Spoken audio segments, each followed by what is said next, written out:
The UK's Mental Health Awareness Week was the 10th to the 16th of May 2021. The theme this year set by mentalhealth.org was nature, and the purpose of this week is to raise awareness of mental health issues. A shocking 1 in 4 people still suffer from a mental health issue at some point in their life, and work is where we spend the majority of our time, so it's important that we protect our mental health while at work. So what has publishing been doing this week to support their book-loving employees?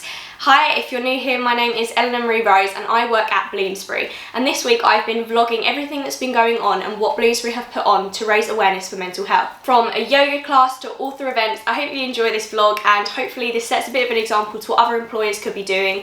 Hopefully we have more of these sorts of things in future. Because of COVID, obviously everything had to be online, but still such an enjoyable week. So I hope you find it somewhat interesting and enjoy.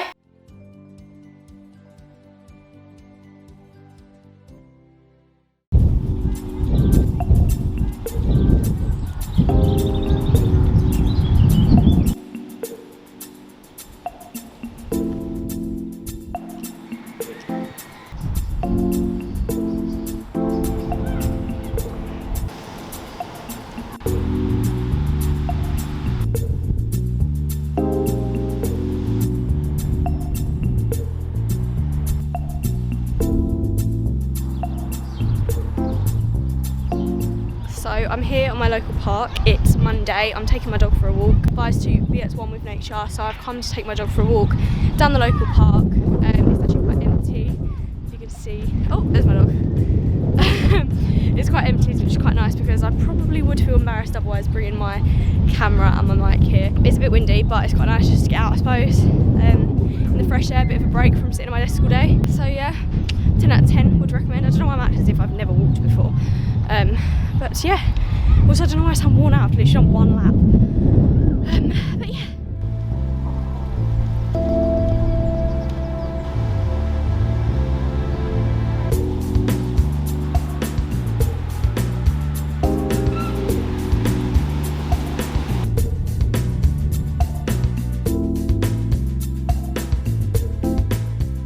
I've just had the talk with the doctor, or like listened in to the talk with the doctor, and it was really useful actually, and it was basically just reminding us that the doctors are there if we ever want to phone them, and any mental health issues.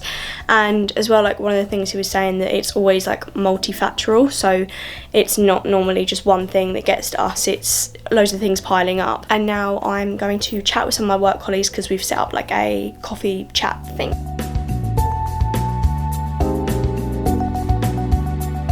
So it's Tuesday, and this morning so far we've had there's a train going past. This morning so far we've had our internal GP, so we have like a doctor at Bloomsbury that you can contact to get an appointment with, and he was just doing a bit of a talk about tips on managing your mental health, and you could put in any questions, etc. And so I asked things like about nerves going back to the office, because we have been given some kind of like idea about when to expect going back to the office now, and I think that like a lot of people, I'm just getting a bit nervous about being around that many people and having to kind of like socialise again, and how the role will differ, etc. So that was quite nice and just like quite chill to listen to him and like his tips, etc. And basically just reminded us that it's okay to talk and it's okay not to be okay. And one of the important things he said as well is that a lot of mental health problems are often multifactorial, so it's not just one thing that may cause you to have a breakdown or whatever. It's usually a lot of things getting on top of you, and I think that's really important, and that's definitely been the case for me as well. Like I won't realise what's been wrong with me, and then I realise it's just everything basically. I've also just had a call with my immediate colleagues in my team, and we just basically just had a bit of a coffee chat. Our like HR department and those that are running the mental health events this week, they just encouraged us to have a bit of an informal coffee catch up with people, and so that's what I did. I set that up, so there was 8 of us on the call, and it's quite nice to just see everyone again, because we're used to chatting on Teams quite a lot but not actually like video call. So we did that, and then I just asked a couple of kind of like mindfulness questions, so like what are you grateful for today and what are you looking forward to this week, which I find always helps me as well. So I do think if you're kind of like mentally struggling, or even if you're not mentally struggling, I think it can just help put things into perspective a bit and just ask yourself those questions, whether it's once a day, once a week, once a month, whatever. I think they do help me, and hopefully it'll help the other guys as well. And then in about 20 minutes we've got another talk from one of our authors, Molly Potter, who I think she does like children's books about mental health and about like, you know, it's okay to cry and stuff. So we've got that, so I'm looking forward to that, because that will be kind of like a different angle, I suppose, because she does children's books. I mean, it does take a lot to organise, obviously, but I know that the people on the mental health, I mean, I'm on like the mental health network thing for Bloomsbury, but the immediate people and the people higher up that have actually been setting it up, I know they've obviously like worked hard to try and get authors and stuff, but I think it does pay off, and it means a lot to the employees as well. Like for me especially, I think that it's been just quite nice just to have that week where our company's like, you know, just take it easy this week, join these talks. Like, so yeah, so I've got that other talk today with Molly Potter, one of our authors, at 1 o'clock. I think it's about an hour, and she's just chatting to us about her point of view on things. And then I think that's it for the events today. I will probably try and just go for another walk again today. And I'm out of office tomorrow as well, on like compassionate leave, because I lost a loved one recently and it's their funeral tomorrow. And there are a couple of events on, but I won't obviously be going to them. That's it for today, and I will come back once I've attended the talk by Molly Potter.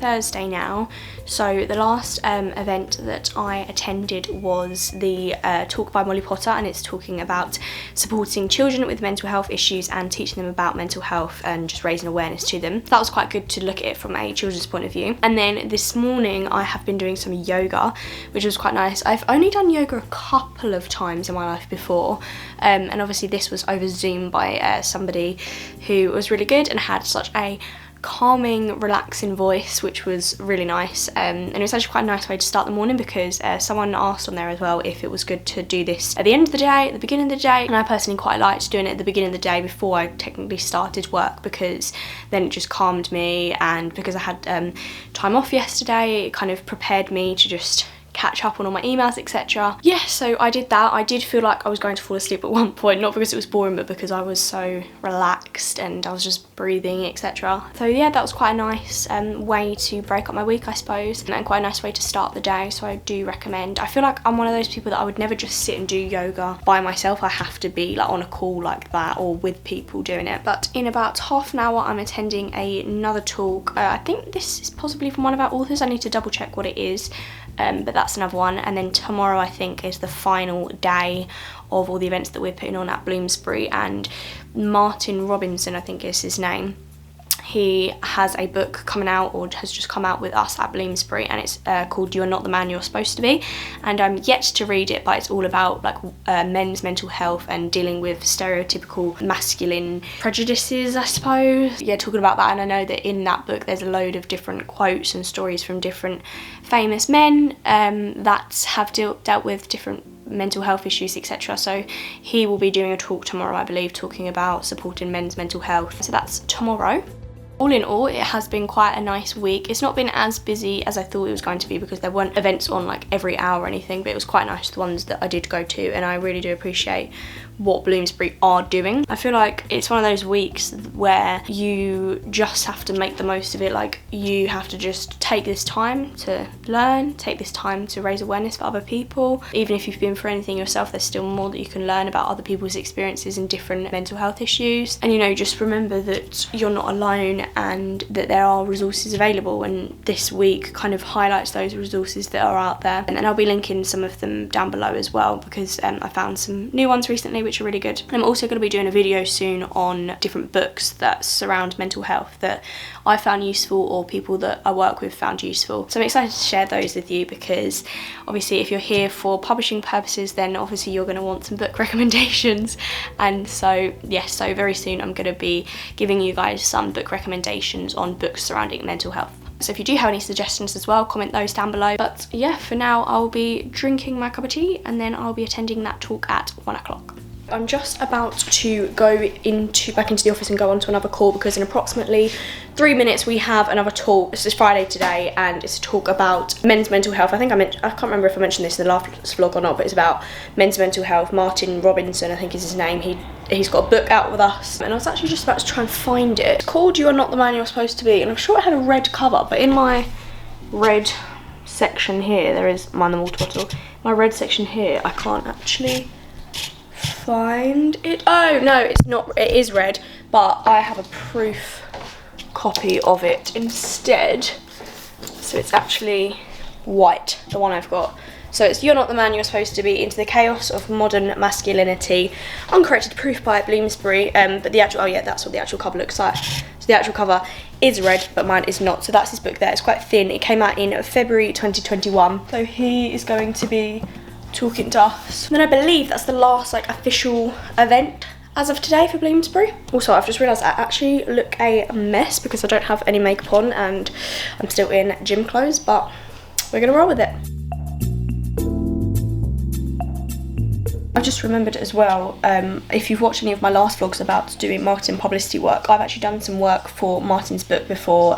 We did a social media snippet thing and I had to do the transcript for it and basically just put in captions for it. So yeah, fun fact. So I attended the talk earlier from Martin Robinson, who is the author of You're Not the Man You're Supposed to Be, which came out in February 2021, and I'll plug his book down below as well. And it was really interesting just to hear from a man's point of view, I suppose, because there's obviously that whole stigma around men and mental health. I'm pretty sure, I think he said that it was under 50s is the biggest killer for men in the UK, which is just insane.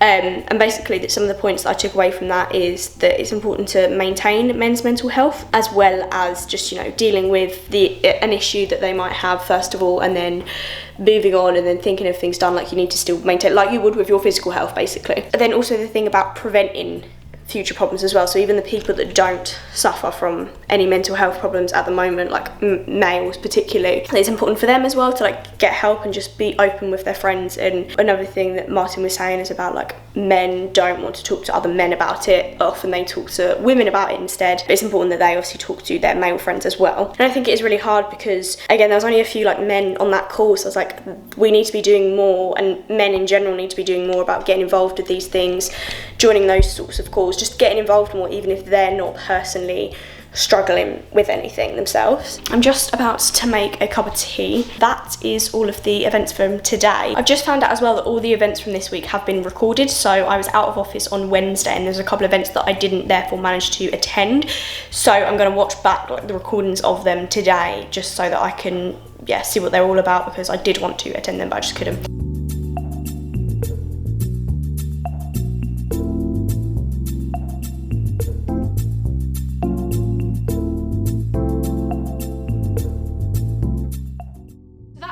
Everything that I've been doing this week. I have really enjoyed it, and I mentioned to the people that have been hosting the events that it was really useful, and I feel quite proud to be part of Bloomsbury that we're putting on all these events, because I'm not going to name drop or anything, but I've spoken to some friends from across different publishing houses and some of them didn't even know it was Mental Health Awareness Week, some of them have nothing going on at work, and so it kind of makes me proud that Bloomsbury is doing a lot to support people. And linking on to that, it's not just this week as well that we're paying attention to it. Bloomsbury have given us 2 wellbeing days each a year.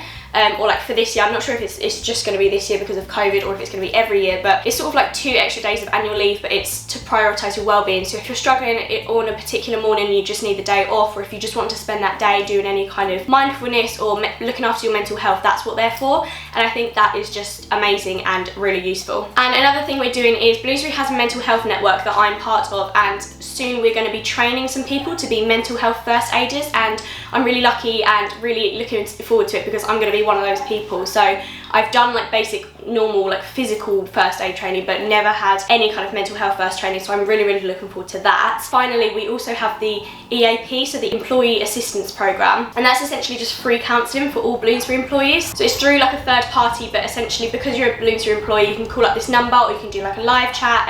I haven't actually used it personally myself, but I know that there has been some fabulous testimonials. It's essentially free counselling, which is good because I know that obviously in some places you could be waiting absolutely forever to see some kind of counsellor, and I believe you can just do this as a one-off, or you can put regular sessions or whatever. So I'm really proud of Bloomsbury. There is so much in place to look after our employees because, as everyone knows, and as Martin Robinson said in his talk on Friday, work, you have to look after your employees. They will really make a difference, because everyone knows that I absolutely love working for Bloomsbury, and I don't want to leave because they do care about you, and there is obviously so much in place, and there's more to be put in place as well. So yeah, and just similarly to this, I sent a message to a few publishing pals across industry and asked them if they knew what their company had been doing this week, because obviously I know what Bloomsbury are doing, but I don't work at obviously other publishing houses. Again, some people said that they literally didn't even know it was Mental Health Awareness Week. Some of them said that they just don't have anything on this week. But Sarah Lundy, who works at Oxford University Press, said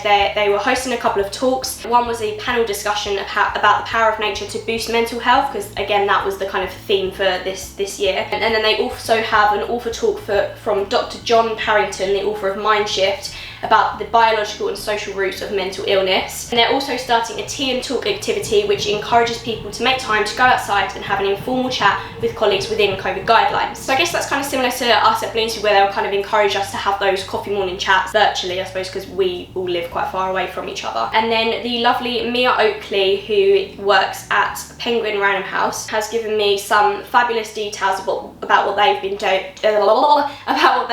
So for example, they're doing a book club at home. Specifically chosen PRH ebooks and audiobooks are available for free on the topic of mental health. They also have various feature pieces and book recommendations on their intranet and different articles that she sent me links for as well. They also have Penguin Voices Talk with author Claire Easton about her new book, F I Think I'm Dying. It's explored how to live with mental health issues, specifically panic attacks. And then exclusive staff offer making copies of F I Think I'm Dying available to staff at a discounted price. All proceeds for this offer are being donated to the mental health research charity MQ. And then finally, the Be Well Network, which focuses on mental health and creating a safe space and community of support for colleagues. It's a drop-in session for interested staff running to meet, chat and share experiences. So it looks like some other companies and publishing companies are doing things. I suppose it's about how well it's been publicised as well. I think Bloomsbury have done a fabulous job about putting things on our intranet, sending a company-wide email, reminders every morning to tell us what was going on that day. So yeah, so I'm really happy that I attended every talk, and I just think overall it was a really good week. So I hope you found this video somewhat useful, somewhat interesting. I would love to know what your publishing houses or your publishing companies have been doing this week for Mental Health Awareness Week 2021. So please do comment down below if you're aware or if you've attended any talks or anything like that. But for now, yeah, thank you so much for watching, and see you in my next one. Bye.